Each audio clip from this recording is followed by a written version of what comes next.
जय गौ माता जय गोपाल। दोस्तों आपने डेयरी देखी होगी, दूध की डेयरी देखी होगी जहाँ दूध आता है रोज। पर आज के वीडियो में आप ये पीछे कॉम्प्लेक्स देख रहे हैं, ये कोई दूध की डेयरी नहीं है, ये है गोमूत्र की डेयरी।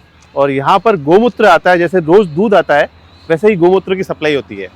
और एक रिफाइनरी लगी हुई है, आपने ऑयल रिफाइनरी सुना होगा, पर यहाँ पे गोमूत्र की रिफाइनरी है। अब गोमूत्र की रिफाइनरी है, गोमूत्र आता है, इतनी सारी चीजें यहाँ होती है, ऐसा क्या यूनिक काम हो रहा है।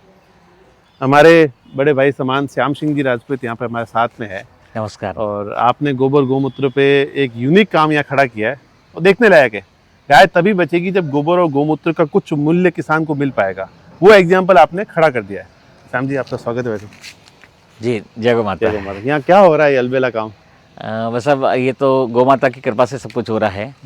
हमने काफ़ी वर्षों से इस पर अध्ययन किया कि गाय को कैसे बचाएंगे। ये भावनात्मक रूप से एक आपातधर्म है, हम एक थोड़े समय के लिए बना सकते हैं, गौशाला आपातधर्म है। लेकिन अगर इसका स्थायी समाधान करना है तो आज दूध के आधार पर गाय को बचाना संभव नहीं रहा। सही बात। क्योंकि जब हम पहले की प्राचीन हम 100 साल पीछे चले जाएं तो केवल दूध ही इनकम का स्रोत नहीं था। दूध के साथ बैल से भी इतना ही इनकम होती थी, मतलब बैल से ही इनकम होती थी। बैल से पूरा खेती का काम होता था, ट्रांसपोर्ट का पूरा काम होता था।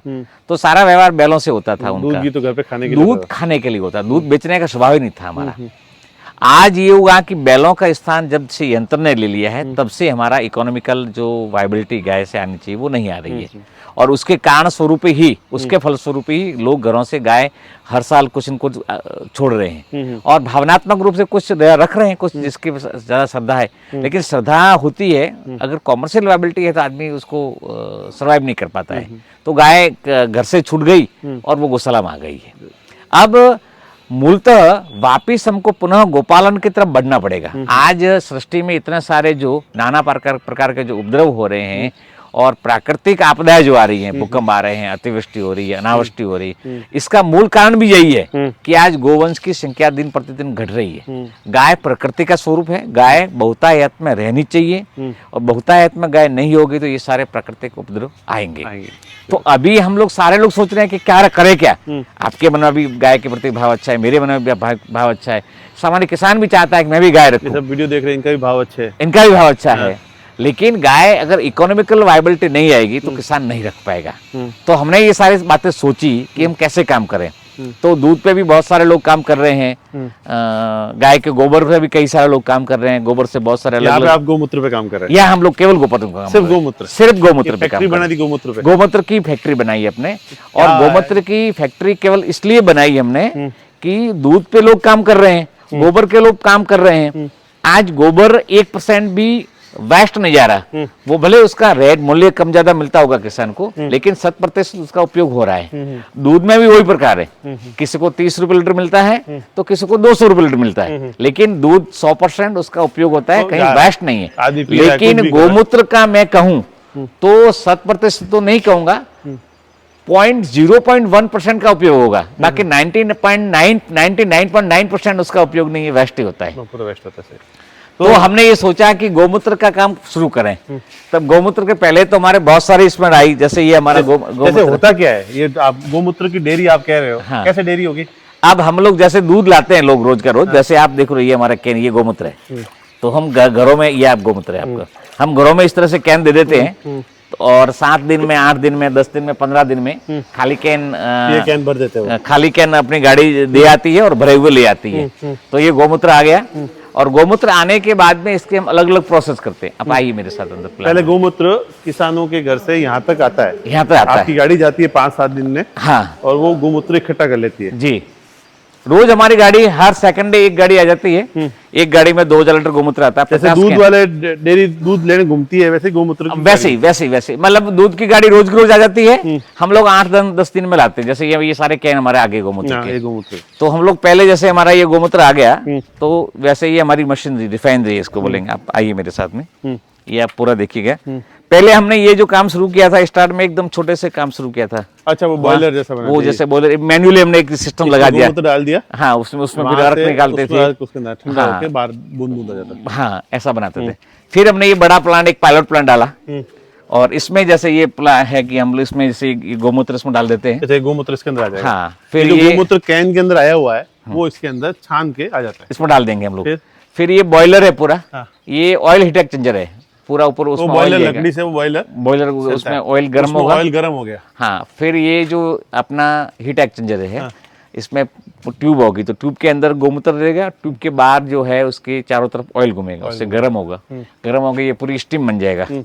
स्टीम बन करके ये पूरा, फिर ये कंडेंसर है इसका ये कंडीशनर है। ये कंडेंसर जो है स्टीम बन के इसमें आएगी, तो इसके ऊपर जो वो कूलिंग टॉवर है, तो इसके बाहर की तरफ ठंडा पानी घूमेगा। ठंडा घूमेगा तो स्टीम जो है, जो उसकी स्टीम आई वो ठंडी होके फिर आप पानी, भाप जो पानी बन के इसमें आ जाएगी। ये इसका स्टोरेज टैंक है, ये दोनों भरेंगे। और ये स्टोरेज टैंक हो हाँ, गया। ये अर्क बन गया। ये अर्क हो गया। हाँ, ये आप देखिए, वो आप पानी के जैसा हो गया। ये आप गोमूत्र देख रहे थे, वो पीला देख रहा था, ये गोमूत्र है, ये अर्क है। अर्क है। ये अर्क बन गया पूरा, ये अमोनियम रिच अर्क बन गया हमारा। अमोनियम रिच अर्क। हाँ हाँ। अब इस प्रक्रिया को थोड़ा समझा दूं आपको। हाँ, ये यहाँ पे लकड़ी डाल के इसको गर्म करते हैं। ये देखिए, यहाँ पे लकड़ी डाल के ये गर्म होता है, बॉयलर है, इसके अंदर हीट ऑयल है ऊपर, और यहाँ से गोमूत्र अंदर चला जाता है और ये गर्म हो जाती है अंदर से। ऑयल की ट्यूब चलती है, साथ में गोमूत्र चलता है, तो गर्म होके भाप बन जाती है, जो भाप बन के और वापस ठंडा करने की प्रक्रिया उधर सामने उस पाइप में हो जाती है जी। तो बचा हुआ वो अर्क बन के, जो ठंडा होके वो अर्क इसके अंदर इकट्ठा हो जाता है। जी। ये वाला प्रोसेस यहाँ पे हाँ, होता है। और वो अर्क अमोनियम रिच पीछे जो इसका जो रेसिड्यू रहता है, कितने लीटर में कितना अर्क निकल जाता है? ये हम लोग अभी तो 50% निकालते हैं, मतलब 100, हाँ, 1000 लीटर में से 500 लीटर निकाल देते हैं। फिर जो अर्क बनता है और जो चीजें बनती है उसके उत्पाद क्या क्या बनते हैं? हाँ, मैं बताऊँ, उसमें जो पीछे जो रेसिड्यू बनता है उसको फिर पाउडर बनाते हैं हम लोग यहाँ। अच्छा, यहाँ पे इस पे ये जैसे ये अभी मावा बनाने का हो गया, वही है हाँ, खोआ बनाने का खोआ सिस्टम बनाने हो वाला गया। सिस्टम। हाँ, तो मतलब गोमूत्र का मावा निकल जाता है। मावा निकल जाता है पूरा, ये गोमूत्र का मावा बन गया। उसके बाद हम यहाँ 3 तरह के प्रोडक्ट बनाते हैं अपन। जैसे ये हमारा एक मिक्सचर है, तो हमारे जो अलग जैसा हमको चाहिए, किसी में अर्क डालते हैं, किसी में वो रेसिड्यू डालते हैं, उसके साथ में कुछ अलग अलग तरीके हैं हमारे। जैसे ये प्रोडक्ट है, आपके बता दूं आपको, ये धन भूमि है अपना। ये धन भूमि, हाँ, धन भूमि है। इसमें गोमूत्र का जो पाउडर है, पाउडर का पार्ट भी बनेगा, उसमें थोड़ा अर्क भी रहेगा। फिर हम 5-7 हर्ब्स और मिलाते हैं। जैसे आप एक सिंपल ये बता दूं, मेनली सीवीड का उपयोग होते हैं, जो दरियाई शैवाल होती है उसका एक्सट्रैक्ट डालते हैं हम लोग। तो ये धनभूमि हो गई। तो वो भी यही बनती है, वो बाहर से नहीं, वो हम लोग बाहर से लाते हैं, बाहर से आती है। वो बाहर से लाते हैं। और फिर ये इसका मुख्य काम है, ये एक तरफ से पोटाश और माइक्रो न्यूट्रिएंट्स इसमें आ गए, तो जमीन को कंडेंस करेगा। सॉइल जो है, आज अपने डीएपी यूरिया डाल करके जमीन जितनी कठोर हो जाती है, उसके कारण जमीन में आपके वंश जो है, यानी कि बैक्टीरिया की है, वो खत्म हो जाते हैं। तो वो सारे बैक्टीरिया जो है वो उसमें पनपते नहीं है। तो हमारी ये धनभूमि का अगर आदमी उपयोग करेगा किसान खेत में, तो जमीन उसकी एकदम कंडेंस हो जाएगी, नरम हो जाएगी। नरम हो जाएगी। नरम हो गई तो उसमें उसके अंदर के बैक्टीरिया और सारे वंश बाहर आएंगे। उससे उनको रासायनिक खाद की भी जरूरत कम पड़ेगी और पेस्टिसाइड की आवश्यकता कम पड़ेगी। और उसके जमीन कितना, 5 लीटर? ये 5 लीटर है इसकी। ये कितनी जमीन अप्लाई भी एक एकड़ के लिए 5 लीटर। एकड़। और क्या मूल्य है इसका? ये 500 रुपए का मात्र। 500 रुपए, 1 एकड़ 500 रुपए में 500 काम हो रुपए जाता का है। एक इसके साथ में क्या क्या डालना पड़ता है? इसके साथ में आपका FOM जो ऑर्गेनिक मैन्यूर डालना पड़ेगा आपको। वो डालना पड़ेगा। हाँ, और DAP यूरिया आप डाल रहे हो तो पहले साल से आप आधा कर सकते हो। तो इसमें डालने का प्रोसीजर क्या रहेगा? ये सामान्य जैसे 200 लीटर पानी में डाल दो ये की पूरा, और फिर 200 लीटर पानी जो है जमीन में चला दो, छिड़का दो, ड्रिप से चला दो, या ये मतलब सॉइल में डालना है सीधा। उसके मतलब अगर रूट लगा दिया है पौधा, तो उसके पौधे के जड़ में डालना है। ये क्या? और दूसरा प्रोडक्ट है अपना ये धन वृद्धि। ये कोई भी पौधा जो है, सामान्य अगर हमारे जो क्रॉप है वो 90 दिन से 80 दिन से लेकर के 100 दिन की होती है, तो पौधा लगने के बाद जमीन से बाहर आ जाता है कोई भी क्रॉप, तो उसके बाद में 30 दिन का पौधा के बाद में उसको फिर स्प्रे करना है। एक पंप में 50 ml डाल के ये स्प्रे करने हैं।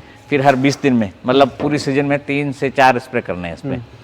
और ये अपना है तो सब्जियों के लिए अच्छा है, सब्जी के लिए भी है और सारे क्रॉप के लिए। सब्जियों में आज इतना जहर स्प्रे करने से इससे क्या उत्पादन इससे बढ़ेगा? ग्रोथ होगा, ग्रोथ होगा। आज सब्जियों में इतना सारा जहर डाल रहे हैं कि जिसकी हम कल्पना ही नहीं कर सकते। आज कैंसर का जो कारण है ना, बहुत सारे कारण हो सकते हैं, लेकिन मेजर कारण पेस्टिसाइड है। अगर ये दो प्रोडक्ट अगर लगातार यूज करेंगे किसान खेत में, तो उनको पेस्टिसाइड नहीं डालनी पड़ेगी, तो पेस्टिसाइड का नुकसान होगा वो भी नहीं होगा और खर्चा भी कम लगेगा। पेस्टिसाइड का जो खर्चा आता है उससे मेरे हिसाब से आधा भी नहीं आता होगा। सामान्य ये ऐसे ग्रोथ प्रमोटर के लिए जो बाजार में बिकता है वो 30-40 रुपए से लेकर के 250 रुपया प्रति पंप का खर्चा आता है। हमारा मुश्किल से 20 रुपए का एक पंप का खर्चा आता है। एक पंप का ये कितने लीटर? 1 लीटर। 1 लीटर है ये। कितने का पड़ता है? ये 200 रुपए का है। 200 रुपए का। और कितने 200 लीटर पानी में? 50 नहीं, ये हाँ 200 लीटर पानी में आराम से हो जाएगा। मतलब एक पंप में 50 ml डालना है। इसके 20 पंप हो गए। ठीक है, 20 पंप हो गए। वैसा ये है आपका पेस्ट के लिए, इसको कीट नियंत्रक कह सकते हैं। जंतु कीटनाशक नहीं है पर कीट नियंत्रक है। अगर किसी में छोटे छोटे जीव भी आ गए, ये एक बार नहीं, अगर 4-4 दिन के गैप से अगर 2 बार स्प्रे कर दिया तो सारे चूसिया जीवा जिसको बोलते हैं, जो एकदम फ्लाई वगैरह होती है, तो उसको भी एकदम कंट्रोल करेगा ये। तो इस तरह के ये प्रोडक्ट है पूरी। मतलब मैं इतना दावे के साथ कह सकता हूँ कि अगर हमारी प्रोडक्ट का उपयोग किसान करता है तो किसान को पहले साल से ही, आज ऐसा है कि एक किसान में भ्रम है कि मैं ऑर्गेनिक नेचुरल फार्मिंग करूंगा तो मेरा खर्चा ज्यादा आएगा और प्रोडक्शन कम बढ़ेगा। यहाँ मैं दावे के साथ कह सकता हूँ, क्लेम की लिख के दे सकता हूँ कि अपनी प्रोडक्ट के साथ में यूज करेगा तो पहले साल में 50% रासायनिक फर्टिलाइजर और पेस्टिसाइड कम कर दें वो तो भी, और साथ में हमारी प्रोडक्ट ये यूज करे तो उनका 1% भी इल्ड कम नहीं होगी, बढ़ सकती है, कम नहीं होगी, खर्चा कम होगा और जमीन भी उनकी सुधरेगी। दूसरे साल से वो और नीचे डाउन जा सकता है। मतलब पहले साल 50% तो कम कर सकता है। यानी कि अगर किसान मन बनाता है कि मुझे प्राकृतिक खेती करनी है तो आराम से कर सकता है, इसमें कोई संदेह नहीं है। अगर उसको 100% ऑर्गेनिक करनी है तो हमारी प्रोडक्ट के साथ में उसको ऑर्गेनिक मैन्यूर और ऐड करना पड़ेगा। खाद ऐड कर, देसी खाद ऐड कर देगा। अगर पर्याप्त मात्रा में डालेगा तो उनको ये फर्टिलाइजर में डालने की आवश्यकता नहीं रहेगी। तो ये जब शुरू किया आपने, उसके बाद में जो आपसे किसान जुड़े हैं उनके जीवन में भी कुछ बदलाव आया क्या? कुछ नहीं, बहुत बदलाव आया। मतलब मैं कहूँगा कि मैं जब हमने ये 2017 में स्टार्ट किया था, 2017 में हमारा किसानों का ग्राफ बढ़ करके एक साथ हमने खूब मेहनत की थी तो करीब 2000 किसान हमसे जुड़े थे। और 2018 में वो ग्राफ घट करके 50 पर आ गया। 50 पर आ गया, फिर धीमे धीमे हमारे पैसे भी गए काफ़ी इधर आगे पीछे, हालांकि पैसे वापस कवर भी किए हमने, धीमे धीमे दोबारा से जुड़ रहे हैं। तो आज 50 से हम वापस अब बिना किसी मार्केटिंग की उन 50 किसान जो हमारे साथ जुड़ गए थे, अटैचमेंट था, उनको हमने पकड़ के रखा और उनके साथ हमने काम किया। आज वो 50 तो 100% ऑर्गेनिक के हो गए हैं, पर आज हमारे साथ जुड़े करीब 1100-1200 किसान जुड़ गए जो लगातार हमारी प्रोडक्ट पिछले 4 साल से 3 साल से यूज कर रहे हैं। और हर साल 200-300 फार्मर जुड़ रहे हैं।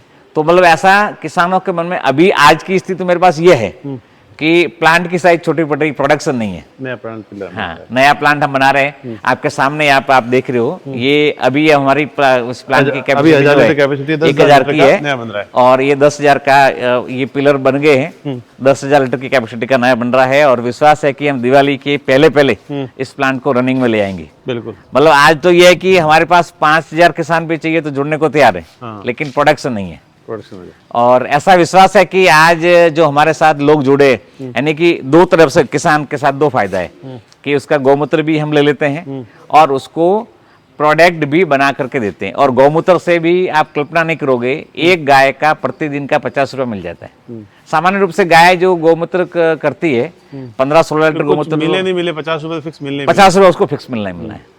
बहुत सुंदर। मतलब उसके बाद दूध और गोबर उसका बोनस है। नहीं, बहुत अच्छा लगा। शुभकामनाएं और जल्दी चीजें शुरू हो जाए और आगे बढ़े, और मुझे तो भविष्य अच्छा दिख रहा है इसमें। ये भरत जी मैं आपको कहता हूँ, अमूल जो डेयरी बनी, अमूल का भी अगर आप इतिहास देखोगे, डॉक्टर वर्गीस कुरियन जी ने जो आणंद में स्टार्ट किया था वो 400 लीटर से स्टार्ट हुआ था और आज पूरे देश में नहीं पूरी दुनिया में उनका नाम है।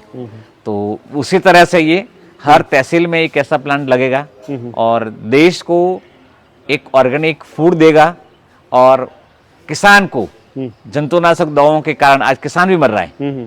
मैंने बहुत सारे किसान देखे जो स्प्रे करने जा रहा है, उसने नाक में चढ़ गई तो डॉक्टर तक, हॉस्पिटल तक पहुंच नहीं पाता, बीच में आदमी किसान मर जाता है। तो किसान को भी नुकसान हो रहा है स्वास्थ्य की दृष्टि से, और जो खाने वाला है आम नागरिक उसको भी नुकसान हो रहा है।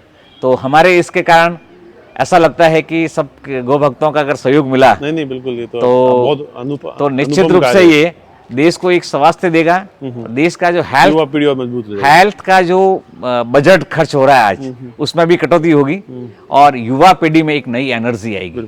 आज नाना प्रकार की, आज हर 30 साल के बच्चे को भी डायबिटीज शुरू हो जाती है, बीपी की प्रॉब्लम, सामान्य डायबिटीज बीपी आती थी, लेकिन 75 साल के बाद आती थी। आज 30 साल में 35 साल में रोग आ रहे हैं, कैंसर पता नहीं घर घर में फैल गए हैं। तो ये सारे कारण जो है, इन सबका कारण जो है जंतुनाशक दवाएं और कीटनाशक और ये फर्टिलाइजर है, मेजर कारण है। और भी कारण हो सकते हैं, लेकिन अगर इसमें सुधार आता है तो देश में बहुत सारी संभावनाएं हैं और हम लोग सब मिलकर के एक अच्छे लेवल पे पहुंच सकते हैं इसमें। बहुत जय गौ माता। जय गौ माता, जय गौ माता।